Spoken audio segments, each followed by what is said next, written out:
حضور نبی مکرم شفیع معظم جان کائنات سید عالم صلی اللہ علیہ وسلم کسی ایسے شخص کی نماز جنازہ ادا نہیں فرماتے تھے کہ جس کے ذمہ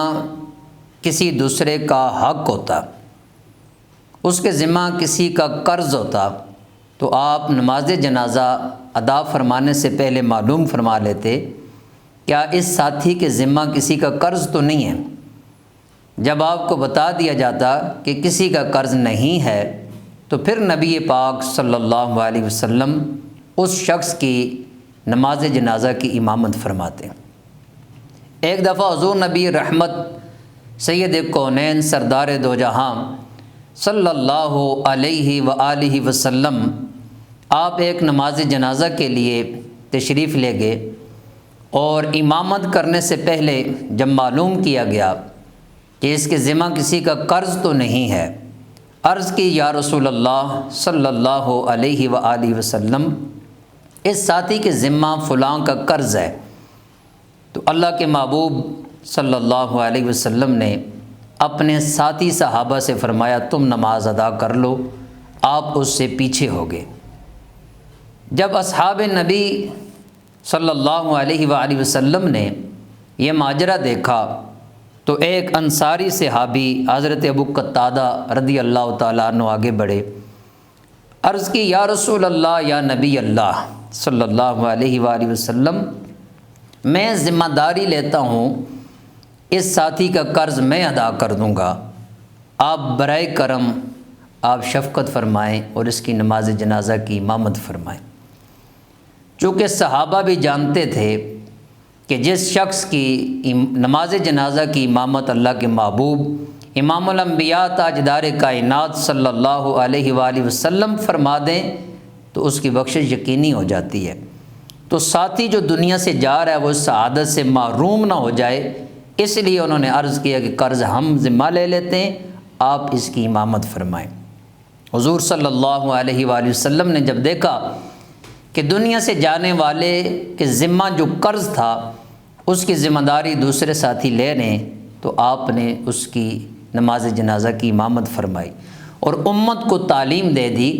کہ جتنا ہو سکے قرض سے آپ اپنے آپ کو بچائیں۔ اگر بامر مجبوری آپ قرض لے لیتے ہیں،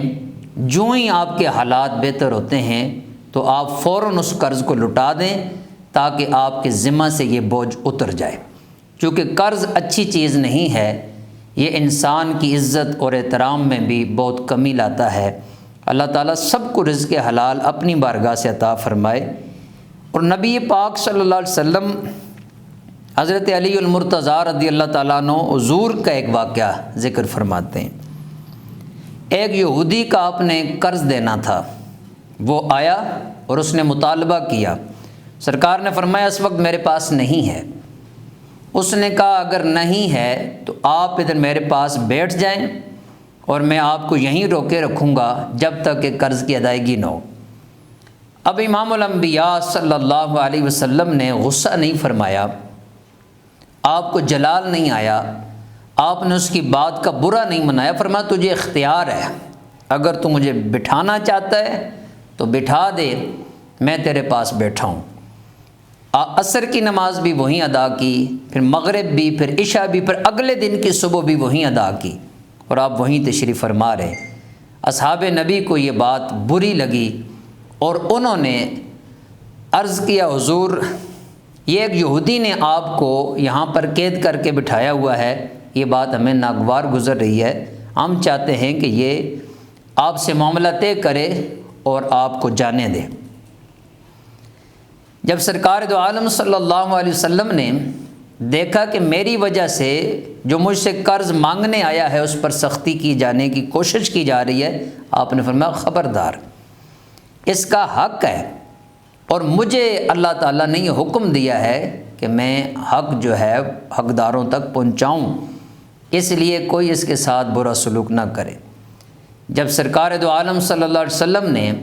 اس عمدہ اخلاق کا مظاہرہ کیا تو اس یہودی نے کلمہ پڑھا اشہد ان لا الہ الا اللہ و اشہد انک رسول اللہ۔ یہ کلمہ پڑھ کے مسلمان ہو جاتا ہے اور عرض کرتا ہے کہ میں نے اپنی کتاب کے اندر تورات کے اندر یہ پڑھا تھا کہ آخری نبی جو ہوں گے محمد بن عبداللہ، یہ ان کا نام ہے، ولادت ان کی مکہ میں ہوگی، ہجرت ان کی مدینہ کی طرف ہوگی، ملک ان کا شام ہوگا، اور طبیعت کے وہ بڑے نرم ہوں گے، مزاج ان کا بہت نرم ہوگا اور اخلاق ان کا بہت اعلیٰ ہوگا۔ تو میں نے تو یہ آزمانے کے لیے یہ حرکت کی ہے، لہٰذا میں کلمہ پڑھ کے مسلمان ہوتا ہوں اور اپنی دولت کا آدھا حصہ یا رسول اللہ آپ کے قدموں پر نچھاور کرتا ہوں۔ اللہ تعالی ہمیں قرض سے نجات عطا فرمائے۔